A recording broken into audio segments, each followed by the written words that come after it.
a proteção dos indígenas, da população indígena e também das pessoas que atuam em defesa da população indígena e da Amazônia, eles dependem muito dessa mobilização popular, né? Se a gente, daqui a 2 dias, deixar de repercutir ou de acompanhar ou de falar sobre esse caso que, como você bem disse, tem centenas de indígenas e protetores da Amazônia que foram assassinados.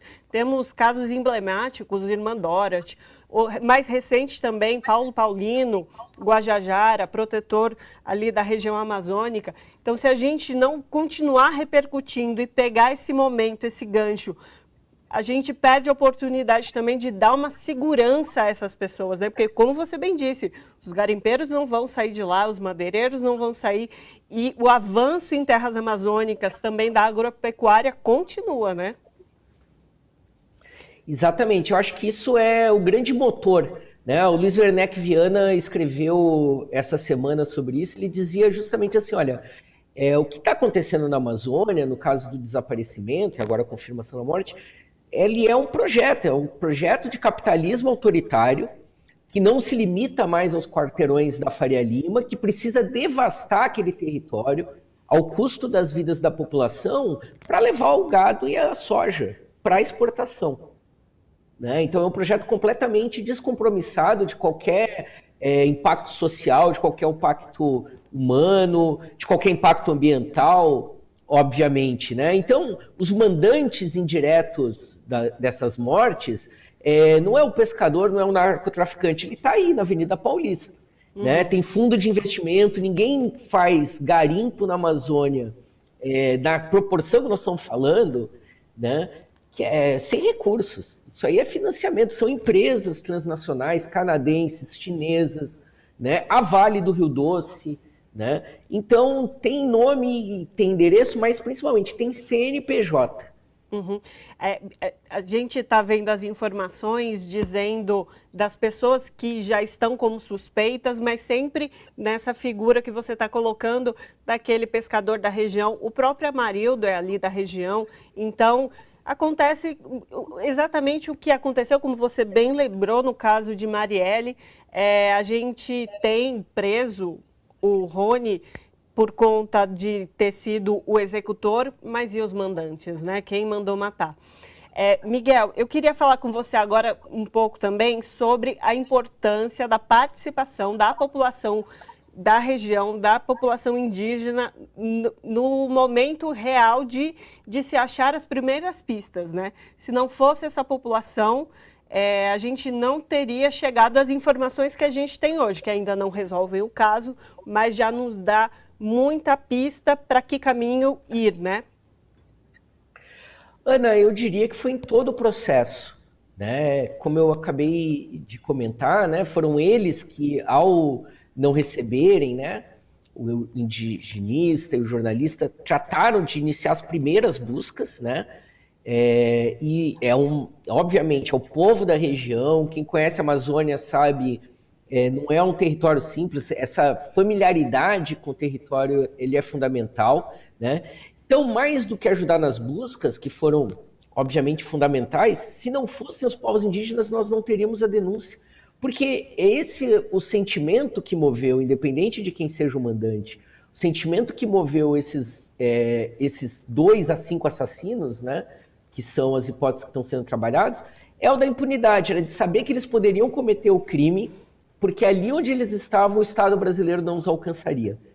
Então, e certamente, né, o Estado não alcançaria se não fosse a mobilização, a denúncia dos povos indígenas ali da região. Então, eles tiveram um papel que foi determinante, não só no encontro, claro, quando a gente olha os detalhes do crime, de que possivelmente houve uma perseguição da lancha, de que ainda se embrenhou, né, mais os sinais de barbárie, de crueldade, né, de onde é que eles foram mortos, de como é que foram feitos para apagar os vestígios, né?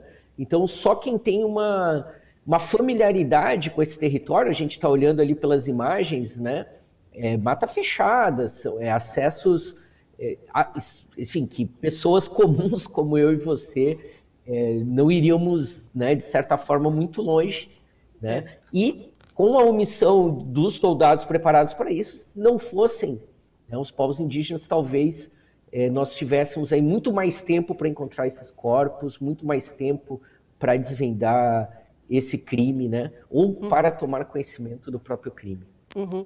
Agora, Miguel, você estava falando aí da população que foi essencial nesse processo todo. Queria falar agora o contrário, do desserviço que foi todas as falas do Bolsonaro referente a esse caso. Chamando de aventureiro o jornalista Dom, tão experiente ali na região amazônica. Lembrando que, numa coletiva, ele teve um embate ali com o Dom Phillips, né?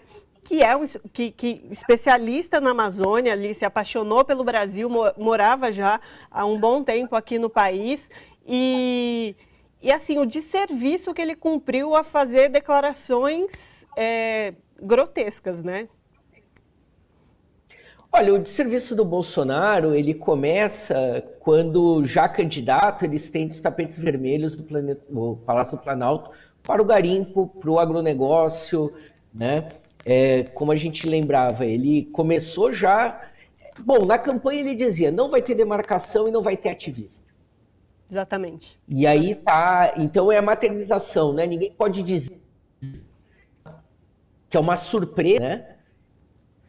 Miguel, cortou um pouquinho o seu áudio. Ah, voltou. Voltou. Pode continuar. O problema da privatização das telecomunicações é isso aí, né? É o resultado. Então, ninguém pode dizer que seja... o resultado, né? Ninguém pode dizer que seja uma surpresa, né? O Bolsonaro sempre se orgulhou desse vínculo com o garimpo, sempre se orgulhou dessa perseguição às ONGs e aos ativistas, a perseguição aos indigenistas, né? Então, desde o período em que ele era deputado, no período eleitoral, né? E é importante a gente perceber, olha, quando o Ricardo Salles fala em 2020 vai passar a boiada, não é figura de linguagem. É literalmente o que eles fizeram, né? Foram devastando a Amazônia para passar os bois, eles estão mesmo. Isso tem consequências humanas.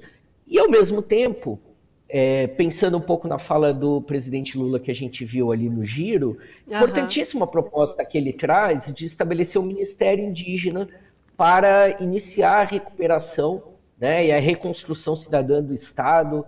Então, de fato, Lula tem razão, a FUNAI é insuficiente hoje para dar conta, né? Eu acho que até a Amazônia em si merecia um olhar muito mais integrado, né? E que talvez merecesse o seu próprio ministério. O próprio governo Bolsonaro pensou nisso, colocando o Mourão ali, mas aí é dessa fanfarronice das Forças Armadas, né? Em relação à região, esse discurso, como eu disse, não se sustenta. Né? Então, essa ideia do Ministério Indígena, e a gente não tem dúvida que ele será ocupado não por um indigenista, mas por um indígena. Né? Isso importantíssimo, né? Protagonismo da população. Exatamente, não será um especialista, mas será, né, os próprios sujeitos, isso não tenho dúvida, não tenho menção de nomes, nada, enfim, claro que a gente tem algumas ideias de quem são as pessoas que estão mais próximas, mas é para a gente pensar que, de fato, isso é uma proposta que concretamente ajuda a diminuir os prejuízos que esses 4 anos de bolsonarismo e 6 anos de golpe causaram a região, né? E a gente não se esqueça que quando o Lula foi eleito em 2002, o primeiro ministério que ele anunciou foi do meio ambiente com a Marina Silva. Então, acho que também a gente pode ter, numa hipotética vitória, né, posse, etc., que a gente tenha nessa área ambiental também uma dimensão muito importante de um futuro governo Lula. É isso então, Miguel.